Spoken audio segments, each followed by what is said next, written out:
My name is Lori Thomason, and I'm a writer, an author, and a creative communicator. The path to getting here has felt more like walking through a dense forest with detours and low hanging branches that have left me with bumps, wounds, and scrapes.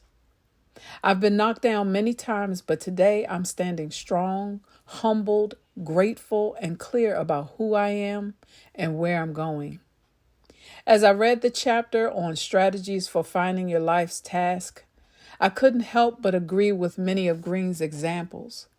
I've been stuck in my past, and my decision to turn to school is me finding my way back and returning to my origin. Through all of my college program changes, psychology, seminary, theater, English, and finally creative writing, the latter is what I desire to repeat.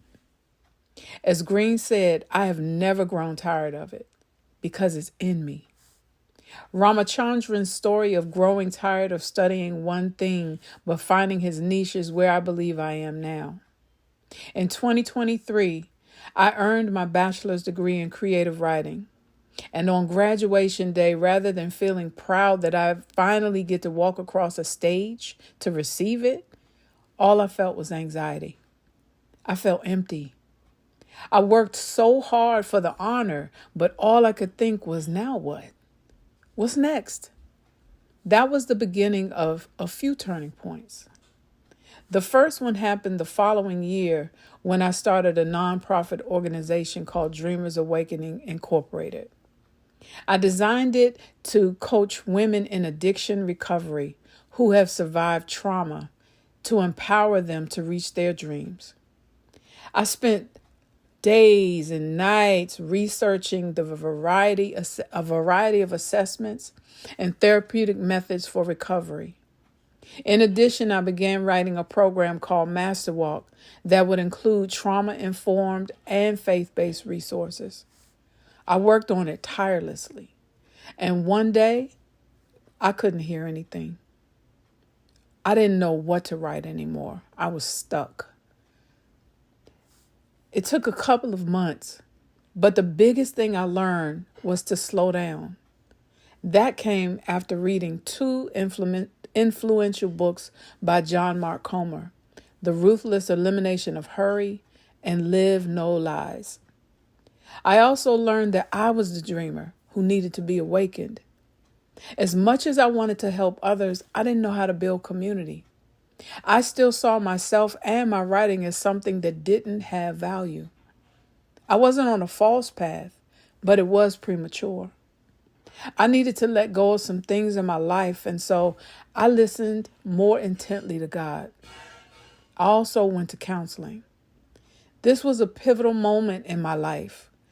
I didn't learn to ignore my weaknesses as Green suggested.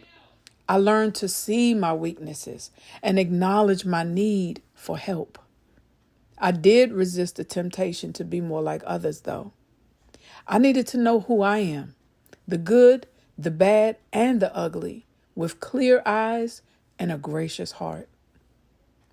2 weeks before Christmas last year came the turning point of all turning points in my life. My mother passed away. Her death unlocked something in me that I didn't even realize existed. The need to truly love and honor myself and the trauma in my own life. Returning to writing for the love of it is me directing myself towards the small things that I'm good at. I agree with Green. I don't have to save the world, and I'm not making grand plans for the future. I'm just concentrating on becoming proficient at what I love, and I'm all in.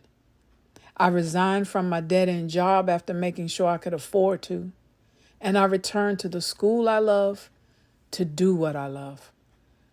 And I'm writing my story. That's my focus for now. My goals for the future are to follow God, work as hard as I've worked, perfecting my craft to fit my voice and who I am, and to write my story, the Lori story.